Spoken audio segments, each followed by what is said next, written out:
আসসালামু আলাইকুম রহমতুল্লাহি ওবরকাতুহু। সম্মানিত দর্শক, আওয়ামী লীগকে দেশে ফিরিয়ে আনার জন্যে, মানে রাজনীতিতে ফিরিয়ে আনার জন্যে এবং এর নেতৃত্বের শীর্ষ পর্যায়ে শেখ হাসিনাকে আবার বসানোর জন্যে দিল্লি কি চেষ্টা করছে? দিল্লি কি আমেরিকার সঙ্গে কোনো লবিং করছে? এবং এই সমস্ত বিষয়াদি নিয়ে দিল্লির সঙ্গে বেইজিংয়ের কি কোনো কথাবার্তা হয়েছে? বা যদি হয়ে থাকে সেই বিষয়গুলো কি হতে পারে? একজন রাজনীতির পর্যবেক্ষক রূপে আমি যতটুকু বুঝেছি সেই বিষয়গুলো আপনাদের সামনে বলবো। তার আগে বলে নিই যে ইউনূস সাহেবের যে অন্তর্বর্তীকালীন সরকার এবং বর্তমানের জনাব তারেক রহমান সাহেবের সরকার, আমরা তাদেরকে যে ফর্মই ধরি না কেন বা দেখি না কেন, আসলে এই সরকারের মৌল ভিত্তিগুলো কী? প্রথমে ইউনূস সাহেবকে দিয়ে শুরু করি। ইউনূস সাহেবের আগমন এবং তার সঙ্গে যারা উপদেষ্টা ছিলেন সবারই কর্মকাণ্ড অনেকটা ছিল ভিনি, ভিডি, ভিসি।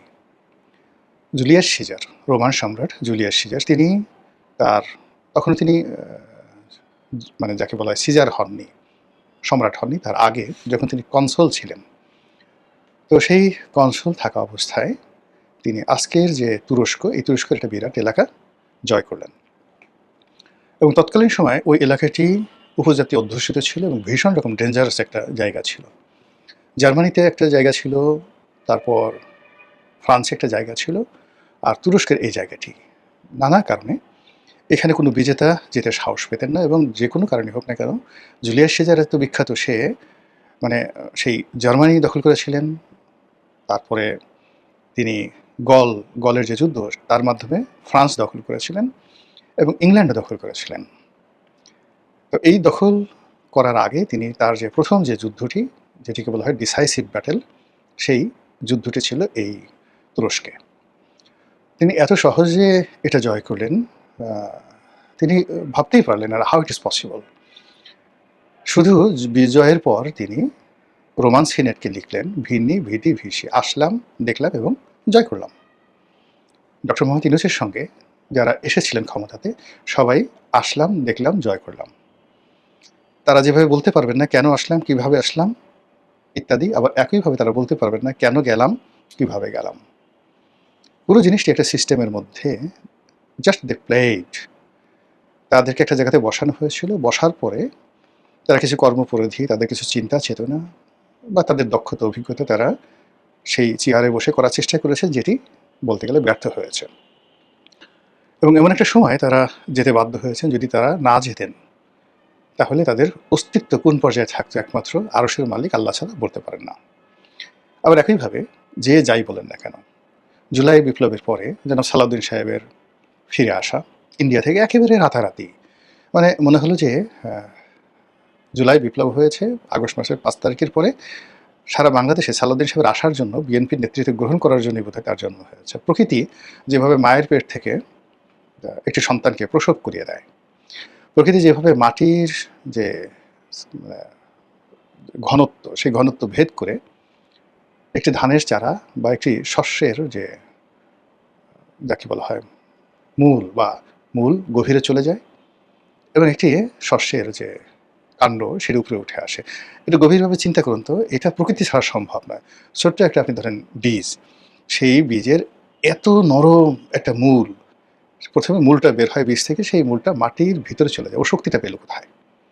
মাটি যেভাবে থাকে সেখানে ওই নরম মূল দিয়ে আপনি একটু মূলটা টানায় বের করে আপনি নিজে একটু ওটা ঢোকানোর চেষ্টা করেন তো, হয় না। নিঃসন্দেহে মাটির ভিতরে এমন কিছু মহাকর্ষণ শক্তি রয়েছে, সেই মহাকর্ষণ শক্তি সেই বীজ থেকে যেটা মূল বের হয় সেই মূলকে টানতে থাকে মাটির গভীরে। আদারওয়াইজ মূলের কোনো শক্তি নেই মাটি ভেদ করার। আবার সেই বীজের যে অংশটি মাটি ফুঁড়ে উপরে চলে আসে, সেই আকর্ষণ যদি মহাকাশ থেকে না আসতো, সেই আকর্ষণ জমিনের বাতাস যদি গ্রহণ না করত, জমিনের উপরের ভাগ যদি তাকে সেইভাবে আহ্বান না করতো কামন কামন, তাহলে ওই নরম যে কাণ্ড, সে তার পক্ষে মাটি ফুঁড়ে এই পৃথিবী আলো বাতাস দেখা সম্ভব হয় না, যেটা আপনারা সহজে বুঝেন। আর আমাদের জন্ম বা যে কোনো পশু পাখির জন্ম, ডিম থেকে বাচ্চার জন্ম, সব কিছুর মধ্যেই একটা প্রকৃতির লীলা খেলা থাকে। তো সেই প্রকৃতির লীলা খেলাতেই এমন কাছে মনে হলো যে সালাউদ্দিন সাহেব চলে এলেন, তারেক রহমান সাহেব চলে এলেন। তারেক রহমান সাহেব যখন চলে এলেন তখনই তার আম্মা মারা গেলেন। তার আম্মা মারা যাওয়ার পর সেখানে বিশাল জানাজা হলো। মানে সব কিছুই মনে হলো যে প্রকৃতি সাজিয়ে দিয়েছে। এটি কোনো মানুষের কাণ্ড নয়। এখন আচ্ছা বলেন তো আপনারা যে এই যে প্রকৃতি সালাউদ্দিন সাহেবকে যে সুযোগটা দিল, তারেক রহমান সাহেবকে সুযোগটা দিল, তারা কয়বার মানে আপনি যদি আধ্যাত্মিকতার কথা চিন্তা করেন, দাড়ি রেখে পাহাড়ে বসে সেই যাকে বলা হয় ধ্যান করেছেন, আল্লাহর সন্তুষ্টি অর্জনের জন্য যেভাবে রাসূলুল্লাহ সাল্লাল্লাহু আলাইহি ওয়াসাল্লাম হীরা পর্বতে ধ্যান করেছেন, ওনারা এইভাবে ধ্যান করেছেন আল্লাহর সন্তুষ্টির জন্য। একটা সিঙ্গেল উদাহরণ দেখান তো। কিংবা ধরুন অন্য যে কোনো ধর্মমত, অথবা তারা এমন কি কর্ম করেছেন যে কর্মের ফলে এরকম কোনো একটা ঘটনা ঘটে গেল। মানে সব কিছুতেই প্রশ্ন। আপনি প্রকৃতিকেও মিলাতে পারবেন না যে প্রকৃতি তাদেরকে এই যে সুযোগ দিয়েছে, ইজ দেয়ার এনিথিং? অথবা তাদের সঙ্গে যে বৈদেশিক যে সম্পর্ক, সেই সম্পর্কের ক্ষেত্রে তারা এমন কি করেছেন যে কর্মের কারণে তাদেরকে মানে ডক্টর ইউনূসকে ক্ষমতায় বসানো হলো, আবার সরিয়ে দেওয়া হলো, আবার তারেক রহমান সাহেবকে ক্ষমতায় বসানো হয়েছে। ক্ষমতায় বসানোর পর প্রেমের রশি দিয়ে আবার এখন টানাটানি শুরু হয়েছে। এবং এই টানাটানির ফলে কি হলো দেখবেন যে অনেক মানুষের ঘুম হারাম হয়ে গেছে। তাদের খাবার দাবার, জীবন চাল চলন সব নষ্ট হয়ে গেছে। আপনি আমি বাইরে থেকে যতটুকু আন্দাজ করতে পারি, ভিতরে যারা আছেন তারা এই উত্তাপটি, তাদের ক্ষমতার জোর এবং ভিত্তিটি তারা আপনার আমার চেয়ে ১০০ গুণ বেশি বুঝতে পারেন।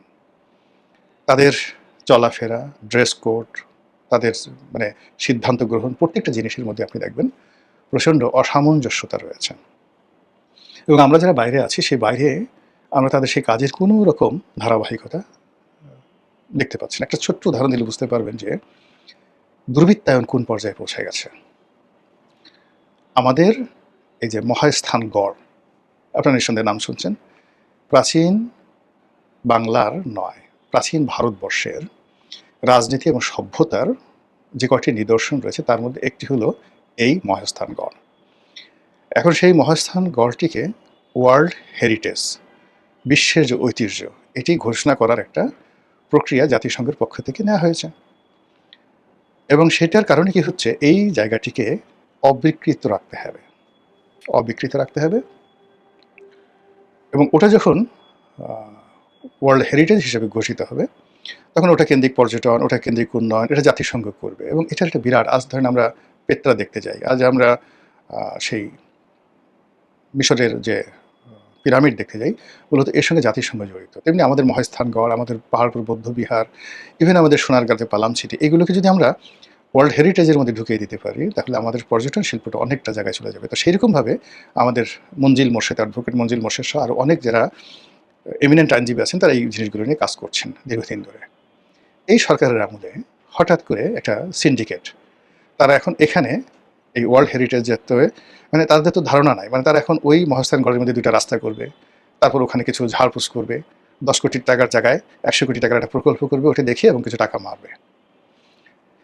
এই কাজ করার জন্য একটা বিরাট সিন্ডিকেট তৈরি হয়ে গেছে। যখন সিন্ডিকেট কাজ করতে গেল, বগুড়ার ডিসি বলল যে আপনি তো কাজ করতে পারবেন না, এখানে কোর্টের রায় আছে, এটা স্থগিত, ওয়ার্ল্ড হেরিটেজ হওয়ার জন্য মামলা করা হয়েছে। এখন সেই মামলা আবার অ্যাপিলেট ডিভিশনে নিয়ে তদবির করে সেই মামলা ভ্যাকেন্ট করার জন্য সেই সিন্ডিকেটগুলো চেষ্টা করে যাচ্ছে। এই দেশগুলাই যাক, ডাজ নট ম্যাটার, কিন্তু আমাকে আমার মাল পানি কামাতেই হবে। আরেকটি ঘটনা বলি, একটা জেলার থেকে একজন নর্মাল এএসআই, খুব ভালো, মানে একটা ভালো থানাতে আছেন। তো এখন সে আসছে, স্যার আমাকে একটু বদলির ব্যবস্থা করে দেন। তা বললাম তুমি তো ভালো জায়গাতে আছো, কেন বদলি হবে? বলে স্যার জীবন বাঁচছে না।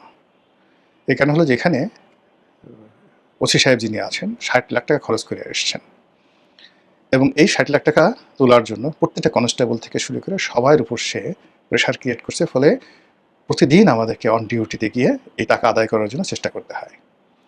কয়দিন আগে এরকম একটা ঘটনায়, এখন আগের মতো সমাজ নাই, পুলিশকে ভয় পায় না, অনেক জায়গায় মব হয়, অনেক জায়গায় মারামারি হয়, সব কিছু হয়, এবং আমাদের পুলিশকে ধরে সেই মাদক সহ উল্টে ফেলে, মানে মাদক উদ্ধার করতে পুলিশ গেছে, উল্টে ফেলে মাদক মামলায় পুলিশকে ফাঁসাই দেওয়া হয়েছে, চাকরি চলে গেছে। আমারও মানে আমি যেখানে আছি আসলে আমার জীবন নিয়ে টানাটানি, আমি 28 বছর চাকরি করছি, ছাড়া আমি একটু বাঁচতে চাই। আপনি বোঝার চেষ্টা করেন যে একটা ওসির জন্য 60 লাখ টাকা, হয়তো 1 বছর বা 6 মাস, তো এই পর্যায়ে চলে গেছে দুর্বৃত্তপনা। এই কাজের সরকারের যদি ধারাবাহিকতা থাকতো, সরকার প্রথমে এই জায়গাগুলোতে হাত দিতে পারত, কিন্তু সেই জায়গাগুলোতে হাত দেওয়া যায়নি।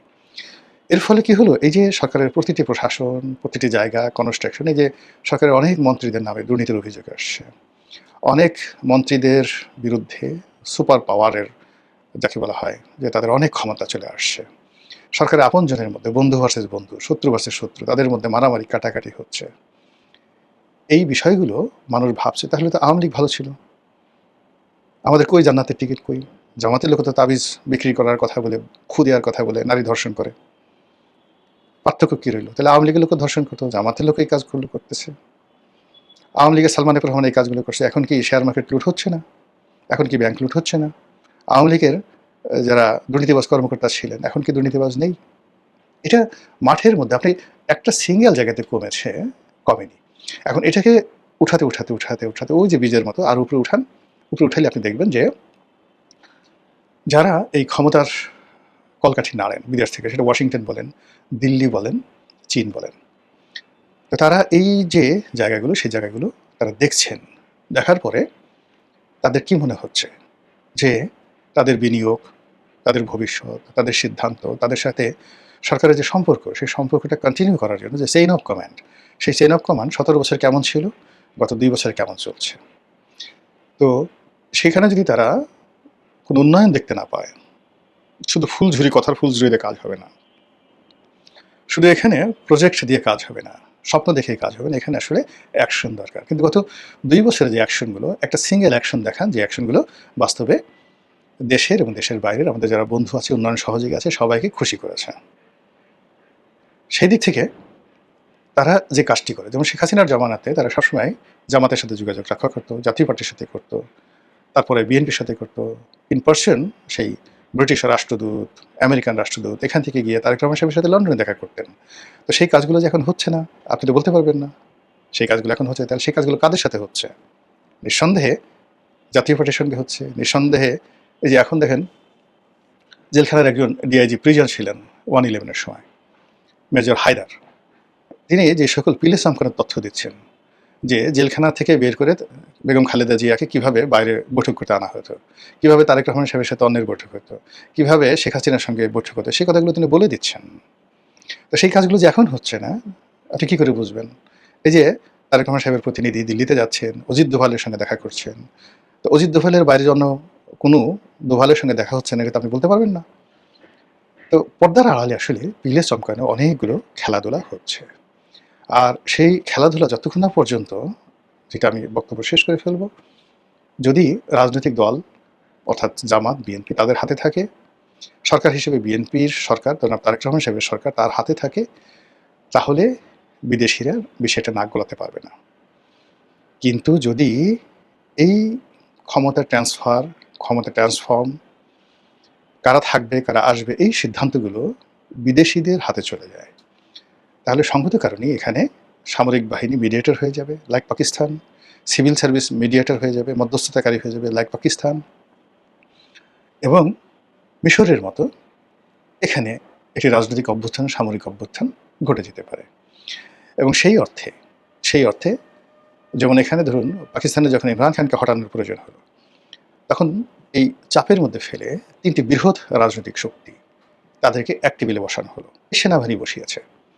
সেটা হলো বেনজির ভুট্টোর পিপলস পার্টি, তারপরে নওয়াজ শরীফের মুসলিম লীগ, তারপরে আবার নওয়াজ শরীফ মুসলিম লীগের দুটো গ্রুপ ছিল, নওয়াজ শরীফের মেয়ে এবং নওয়াজ শরীফের ভাই, এখন যিনি শাহবাজ শরীফ আছেন, তাদেরকে বসানো হলো। আরেকজন যেমন বাংলাদেশের জামাতের মতো এরকম প্রভাবশালী, ওখানে জামাত না, তাকে বলা হয় মাওলানা ফজলুর রহমান ওরফে ডিজেল মাওলানা, তাকেও যিনি একসময় ইমরান খানের ঘনিষ্ঠ ছিলেন, তাকে ইমরান খান থেকে সরিয়ে এনে এখানে বসানো হলো, এবং সেই সরকার এখন সেখানে চলছে। কাজেই শেখ হাসিনাকে নিয়ে বেইজিং, দিল্লি এবং আমেরিকায় যে কোন লেভেলে খেলা চলছে, আশা করি সরকারের যারা কর্তা ব্যক্তি তারা বুঝবেন যে তারা যখন ক্ষমতার বাইরে ছিলেন তাদের সঙ্গে যেভাবে এই বিদেশি শক্তিগুলো খেলেছে, তার চেয়ে 100 গুণ বেশি আগ্রহ নিয়ে, উৎসাহ নিয়ে এখন তারা আওয়ামী লীগ এবং শেখ হাসিনার সঙ্গে খেলছে। আর সেই খেলায় কে কাকে গোল দেয় সেটি এখন দেখার বিষয়। মহান আল্লাহ আমাদের সবাইকে হেদায়েত দান করুন এবং হেফাজত করুন। আসসালামু আলাইকুম ওয়া রাহমাতুল্লাহি ওয়া বারাকাতুহু।